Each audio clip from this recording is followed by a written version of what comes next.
मोदी और मुसलमान को लेकर जितने मुंह उतनी बातें आज से नहीं सालों से होती आई।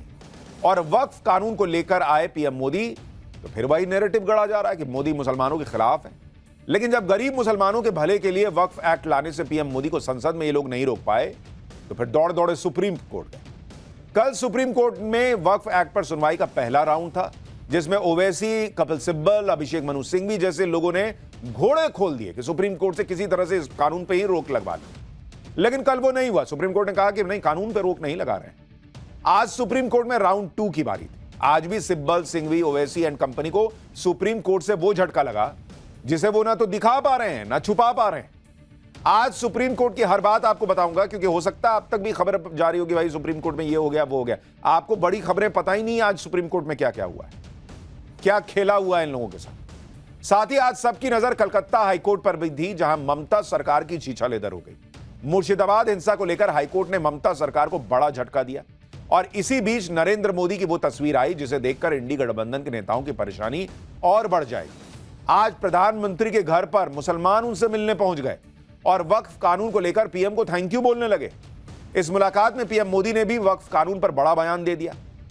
पीएम मोदी ने बता दिया कि वो कब से वक्फ कानून को लेकर प्लानिंग कर रहे थे और वो बयान, पूरा बयान क्या है आज आपको सुनाऊंगा। कलकत्ता हाईकोर्ट में ममता सरकार को कैसे झटका लगा वो भी आपको दिखाऊंगा। लेकिन पहले बात वक्फ कानून पर सुप्रीम कोर्ट में हुई सुनवाई की, जिसकी बड़ी बातें आपको बता देता हूं। पहली बड़ी बात, वक्फ कानून पर सुनवाई के राउंड 2 में सुप्रीम कोर्ट ने वक्फ कानून पर तुरंत कोई रोक नहीं लगाई, जैसी विपक्ष की पार्टियां और मुस्लिम संगठन मांग कर रहे थे। दूसरी बड़ी बात, सुप्रीम कोर्ट ने नए वक्फ कानून के 2 पॉइंट पर यथास्थिति बनाए रखने को कहा है। बाकी वक्फ कानून के नए प्रावधान जस के तस लागू होंगे। वो 2 पॉइंट्स क्या हैं अभी आपको थोड़ी देर में डिटेल से बताऊंगा। तीसरी बड़ी बात, वक्फ कानून पर डिटेल रिप्लाई करने के लिए कोर्ट ने केंद्र सरकार को 7 दिन का वक्त दिया है और मामले की अगली सुनवाई अब 5 मई को होगी। यानी जिस तरह से इंडी गठबंधन ये माहौल बना रहा था कि वक्फ कानून तो असंवैधानिक है, गैर कानूनी है, कोर्ट में तो तुरंत गिर जाएगा, कुछ नहीं हुआ ऐसा। ऊपर से कोर्ट ने ऑर्डर लिखवाया तो ऐसा खेला हो गया कि ओवैसी, सिब्बल, सिंघवी का चेहरा उतरा दिखने लगा था। वो तो उनको संभालना पड़ा कि कहीं बाहर मुसलमान में ये मैसेज ना चला जाए कि क्या हो गया है। वो खेला क्या है वो भी बताऊंगा, कैसे ममता बनर्जी की मुश्किलें बढ़ने वाली हैं वो भी दिखाऊंगा। लेकिन पहले इस चैप्टर का प्रीकैप देख लीजिए जो आपको बताएगा कि इस चैप्टर में क्या क्या खास है।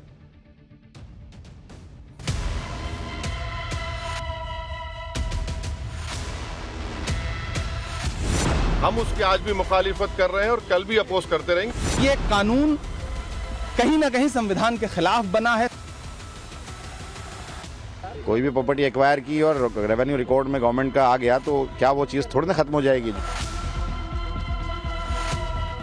जगन्नाथ टेम्पल का, माता वैष्णो देवी का, तिरुपति का, काशी विश्वनाथ का, सिर्फ उसी समुदाय, उसी धार्मिक वर्ग के लोग ही उसका संचालन कर सकते हैं। प्रधानमंत्री मोदी का लाया नया वक्फ कानून इंडी गठबंधन की आंखों में चुभ रहा है, क्योंकि अगर मुसलमानों में यह मैसेज चला गया कि पीएम मोदी ने उनकी भलाई के लिए कितना बड़ा काम किया है तो फिर इंडी गठबंधन की राजनीति की दुकान ही बंद हो जाएगी। इसलिए वक्फ कानून के विरोध में सुप्रीम कोर्ट में कानूनी लड़ाई लड़ी जा रही है और इस लड़ाई में अभी 7 दिन का ब्रेक लग गया है। यह ब्रेक सुप्रीम कोर्ट ने लगाया। आज वक्फ कानून पर सुनवाई के दौरान क्या क्या हुआ पहले उसकी डिटेल बता देता हूं। दरअसल आज कोर्ट में केंद्र सरकार की तरफ से पेश हुए सॉलिसिटर जनरल तुषार मेहता ने वक्फ कानून पर रोक लगाने का कड़ा विरोध किया। सॉलिसिटर जनरल ने कहा कि यह कानून बहुत विचार विमर्श के बाद संसद से पास हुआ है। भाई, सरकार का पक्ष सुने बिना इस पर कोई रोक लगाना ठीक नहीं है। सॉलिसिटर जनरल को यह कड़ा विरोध इसलिए जताना पड़ा क्योंकि बुधवार को सुनवाई करते सुप्रीम कोर्ट ने संपत्तियों को डी नोटिफाई करने की ताकत और वक्फ काउंसिल बोर्ड में गैर मुसलमानों की नियुक्ति पर सवाल उठा दिए थे। इस पर आज सॉलिसिटर जनरल ने पूछा कि क्या कोर्ट कुछ शुरुआती प्रावधानों को जानकर इन प्रावधानों पर रोक लगाने पर विचार कर रहा है क्या। सरकार के वकील ने कहा कि अगर आप इन प्रावधानों पर रोक लगाते हैं तो यह एक रेयर मामला होगा। ऐसा बार बार नहीं होता कि भाई संविधान से पास हो कानून और आप 4 बातें सुने उसकी, पढ़े उसकी और उस पर आप रोक लगाते। तो सरकार की तरफ से वकील ने याद दिलाया कि यह बहुत रेयर मामला होगा कि आप ऐसा कर रहे हैं। तो आमतौर पर ऐसा नहीं होता। सॉलिसिटर जनरल ने बताया कि सरकार को कई पक्षों की तरफ से पुराने कानून की खामियों की शिकायतें मिली थी, जिसके बाद कानून लाया गया है। सरकार के वकील ने कहा कि कुछ मामलों में तो प्राइवेट प्रॉपर्टी को ही वक्फ संपत्ति घोषित कर दिया गया। यह भी तर्क दिया गया कानून के खिलाफ कुछ याचिकाएं तो राष्ट्रपति की मंजूरी से पहले ही डाल दी गई थी और बेंच ने उसे तुरंत स्वीकार भी कर लिया। इन दलीलों के बीच कोर्ट की तरफ से कहा गया कि हम अभी इस मामले में आखिरी फैसला नहीं ले रहे हैं। राज्य सरकारों की तरफ से पेश हुए सीनियर वकील राकेश द्विवेदी ने भी कहा कि अगर कोर्ट एक हफ्ते तक कोई अंतरिम आदेश नहीं पारित करेगा तो आसमान नहीं टूट पड़ेगा। यानी नरेंद्र मोदी सरकार के तरफ से जो वकील पेश हुए, राज्यों की तरफ से जो वकील पेश हुए, उन्होंने सुप्रीम कोर्ट को याद दिलाया, बहुत स्ट्रांगली याद दिलाया कि भाई इस देश की जनता नेताओं को चुनकर भेजती है कानून बनाने के लिए, उनका काम करने के लिए। कल को भाई वो नेता जाएगा, पब्लिक पूछेगी कि आपने वक्फ पे क्या किया, आपने तो रोका नहीं वो जो सालों से चला आ रहा है। नेता क्या जवाब देगा कि भाई हमने तो किया था, सुप्रीम कोर्ट ने मना कर दिया। पब्लिक को लेकर अकाउंटेबिलिटी जो है वो नेता की ज्यादा है ना भाई। पब्लिक कहेगा हमने चुन के भेजा था आपको। यही सारी बातें आज सुप्रीम कोर्ट में सरकार के वकीलों ने याद दिलाई कि भाई आप सोचिए आप क्या करने जा रहे हैं। इन सब दलीलों और तर्कों के बीच सुप्रीम कोर्ट ने केंद्र सरकार को 7 दिन के अंदर अपना जवाब दाखिल करने के लिए कहा कि ठीक है आप 7 दिन में जवाब दीजिए। सुप्रीम कोर्ट ने वक्फ की कानूनी लड़ाई पर 7 दिन का ब्रेक तो लगा दिया, लेकिन यह वक्त देने से पहले सुप्रीम कोर्ट ने कुछ बातें क्लियर कर दी ताकि कोई कंफ्यूजन ना रहे। सुप्रीम कोर्ट ने नए वक्फ कानून पर कोई रोक नहीं लगाई है, पूरे कानून पे कोई रोक नहीं लगी है। सिर्फ 2 पॉइंट पर जो अभी तक स्थिति बनी हुई है वही यथास्थिति बनाए रखने के लिए कहा। वो 2 पॉइंट कौन है? पहला यह कि 5 मई यानी अगली सुनवाई तक वक्फ बाय यूजर और वक्फ बाय डीड संपत्तियों को डीनोटिफाई नहीं किया जाएगा। यानी जो संपत्तियां वक्फ बाय यूजर या वक्फ बाय डीड के तहत नोटिफाई की गई हैं उनको डीनोटिफाई नहीं किया जाएगा, मतलब उनको जो है उनका खत्म नहीं किया जाएगा मामला। दूसरा कि वक्फ काउंसिल और वक्फ बोर्ड में कोई नियुक्ति अभी अगले आदेश तक मत कीजिएगा, जो अगली सुनवाई होनी है तब तक मत कीजिएगा। यानी ये सिर्फ 2 पॉइंट छोड़कर बाकी कानून वैसा का वैसा बना हुआ है। जब सरकार ने इन 2 पॉइंट्स पर कोर्ट को भरोसा दे दिया कि भाई ठीक है एक हफ्ते में कोई ऐसा तूफान तो आ नहीं जाएगा, ठीक है हम नहीं करेंगे, तो फिर अगली तारीख दे दी गई कि ठीक है अगली बार सुना जाएगा। इन 2 पॉइंट्स पर रोक को इंडी गठबंधन के नेता अपनी जीत और पीएम मोदी की हार बताने लग गए। सुनिए कांग्रेस के नेता क्या कह रहे हैं, इनको सुन लीजिए पहले, फिर मैं बताता हूं कि ये क्या छुपा रहे हैं। देखिए, माननीय उच्चतम न्यायालय ने जो आज अंतरिम रिलीफ दिया है उसके लिए माननीय उच्चतम न्यायालय का बहुत शुक्रिया। और वो सारे पॉइंट जो हमने पिटीशन में रखे थे, जो हमने पार्लियामेंट में उठाए थे, उसको ज्यादातर को माननीय उच्चतम न्यायालय ने संज्ञान लिया, कंसीडर किया। और आज जो रिलीफ है वो ये दर्शाती है कि ये कानून कहीं ना कहीं संविधान के खिलाफ बना है। सरकार की जमीन हड़पने की जो साजिश है उस साजिश को माननीय उच्चतम न्यायालय रोकेगा, मुझे पूरा विश्वास है। यानी सिर्फ 2 पॉइंट पर सरकार का जवाब आने तक अंतरिम रोक लगी है और ये लोग उसका ढिंडोरा पीटने लगे कि अरे इससे साबित हो गया कि बेकार कानून था। जबकि कोर्ट खुद कह रहा है कि इस कानून में बहुत सारी ऐसी अच्छी चीजें हैं जो बताई जानी चाहिए। मतलब कोर्ट मान रहा है कि अच्छी चीजें हैं भाई इसमें। अब यह समझ लीजिए कि वक्फ बाय यूजर पर सुप्रीम कोर्ट ने जो कहा उसे इंडी गठबंधन ने अपनी जीत तो बता लिया, लेकिन जो इस पर पेच है उसे कैसे इन लोगों ने छुपा लिया। दरअसल नए कानून में वक्फ बाय यूजर को लेकर यह साफ साफ लिखा है कि जो भी वक्फ बाय यूजर प्रॉपर्टी रजिस्टर्ड है वो प्रॉपर्टी वक्फ ही रहेगी, यानी उनको डीनोटिफाई नहीं किया जाएगा। जो रजिस्टर्ड है, जो रजिस्टर्ड नहीं है उस पर कोर्ट ने नहीं कहा कि भाई इसको आप जो है डीनोटिफाई नहीं करेंगे। यही बात आज सुप्रीम कोर्ट ने भी कही कि रजिस्टर्ड प्रॉपर्टी को डीनोटिफाई नहीं करना है। मतलब जो सरकार कह रही है, जो बात नए कानून में है, वही बात कोर्ट ने भी कही। अब विपक्ष इसको जानबूझ के छुपा रहा है या कोई और वजह है, क्योंकि उसको लग रहा है कि भाई ये बता दिया कि कोर्ट ने तो वही कहा है जो कानून में लिखा हुआ है, तो फिर तो कांड हो गया। फिर क्या जाके मुंह दिखाएंगे कि हम हार के आए हैं, हम तो हमारी चीचा लेदर करा के आए हैं।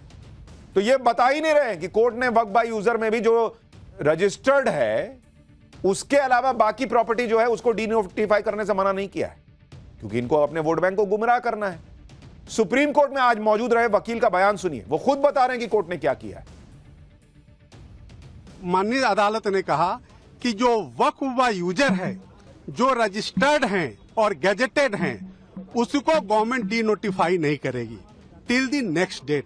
तो बड़ी इंपॉर्टेंट बात है कि जो रजिस्टर्ड एंड गैजेटेड हैं वही सिर्फ डीनोटिफाई नहीं होंगे, उसके अलावा संशोधन के हिसाब से सरकार कार्रवाई करने को स्वतंत्र है।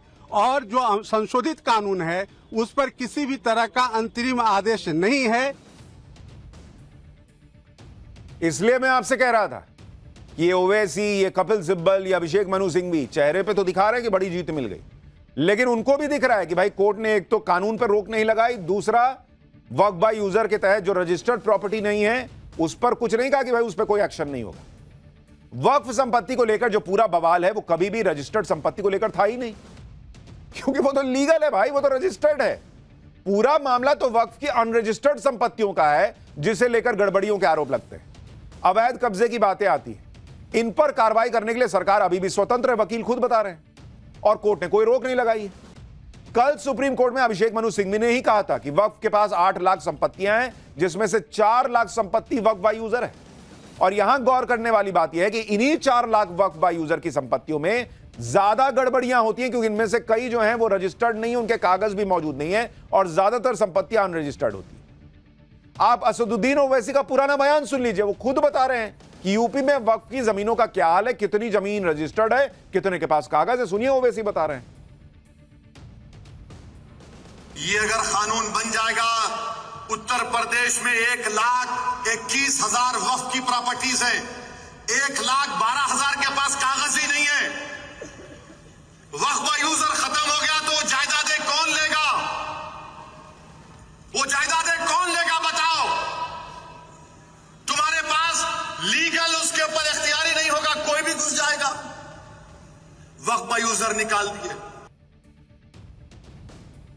यानी ओवैसी खुद बता रहे हैं कि उत्तर प्रदेश में 90% से ज्यादा वक्फ में की जो संपत्ति है वो वक्फ बाय यूजर है, जिसके कागज तक नहीं है। तो कागज ही नहीं है तो रजिस्टर्ड क्या होगा? और जब रजिस्टर्ड नहीं है तो यानी आज कोर्ट ने जो कहा है उसके दायरे में वो आएगा नहीं, यानी उस पर एक्शन हो सकता है। वकील यही तो कह रहे थे। आप सोचिए, जो नरेंद्र मोदी के पूरे वक्फ कानून को गैर कानूनी बता रहे थे, वो कानून के 2 पॉइंट्स पर ही कुछ दिनों की रोक लगने से इतना खुश हैं जैसे सुप्रीम कोर्ट ने कानून रद्द कर दिया। आम आदमी पार्टी के नेता अमानतुल्लाह खान को सुनिए, कह रहे हैं कि जज और वकीलों ने धर्म से ऊपर उठकर साथ दिया है। सुनिए।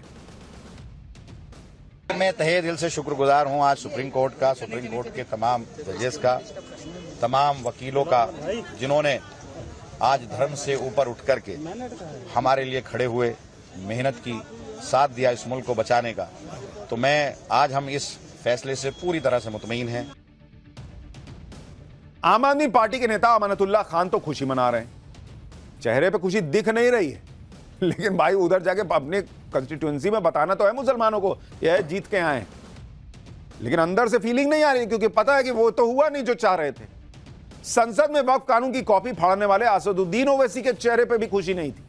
ओवैसी का बयान खुद ये बता रहा है कि वक्फ कानून के रद्द करने की लड़ाई अभी लंबी है और इसमें सफलता मिलेगी या नहीं इसकी कोई गारंटी नहीं है उनको। सुनिए एक बार ओवैसी को, और उनका जरा चेहरा देखिए कि कैसे आज सुप्रीम कोर्ट के बाहर उनका चेहरा उतरा हुआ था।